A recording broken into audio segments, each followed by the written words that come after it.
Deep within a quiet village temple, a gray stone statue stands as a masterpiece. It's dressed in fine silks and adorned with fresh flowers, receiving the daily prayers and respect of every traveler who passes through. But just a few feet away, at the very same temple's entrance, a white stone lives a much harsher reality. Every morning, visitors use its rough surface as a backstop, smashing hard coconuts against it until the rock is covered in juice and jagged marks. On paper, these stones are identical.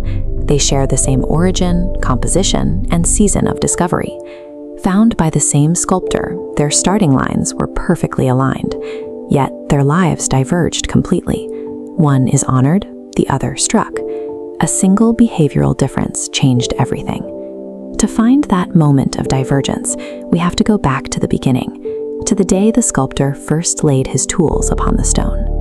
By looking at how these two materials reacted to the very first sign of pressure, we can see exactly how a life begins to take its final shape. The sculptor was a man of modest means but massive ambition. He spent hours trekking through the dense forest, searching for a stone that could withstand the demands of a grand temple project. Under the shade of a banyan tree, he found the large white stone. It was strong and pristine.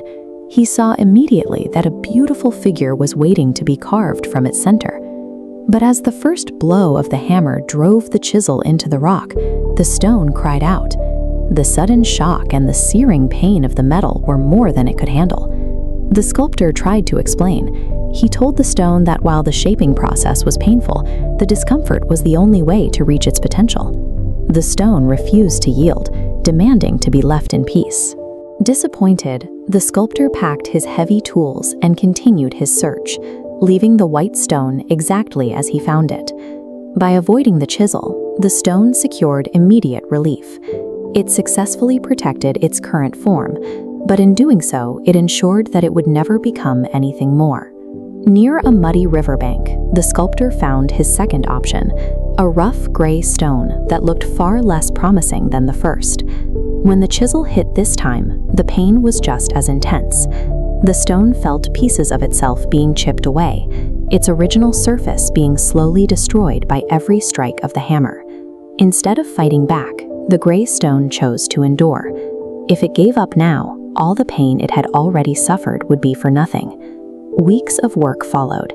This diagram shows the mechanical reality, a constant cycle of cutting, scraping, and polishing that stripped away the rough exterior. Every strike removed the excess material, preventing it from becoming the hidden statue. By the time the sculptor finished, the raw potential of the river stone had been converted into something of immense, tangible value. Back in the present, under the cover of night, the white stone at the temple entrance finally voices its resentment. It asks the statue why their lives are so different, lamenting the unfairness of being struck by coconuts while the other receives flowers. The white stone sees its current suffering as a stroke of bad luck, failing to connect its present situation back to that afternoon under the banyan tree. The statue provides the answer. The sculptor's work was the only path to a different future. He was only trying to remove the weaknesses that kept the stone from its true strength. The white stone chose a few moments of comfort in the forest, and as a result, it now faces a lifetime of being struck at the door. This graph illustrates the long-term trade-off. Avoiding immediate pressure results in permanent decline, while accepting a finite period of struggle leads to a lasting upward trajectory. The difference wasn't luck, it was the willingness to be shaped when pressure was highest. Growth requires a certain amount of friction. Those who walk away from the chisel may find comfort for a moment, but they lose the only opportunity they have to become a masterpiece.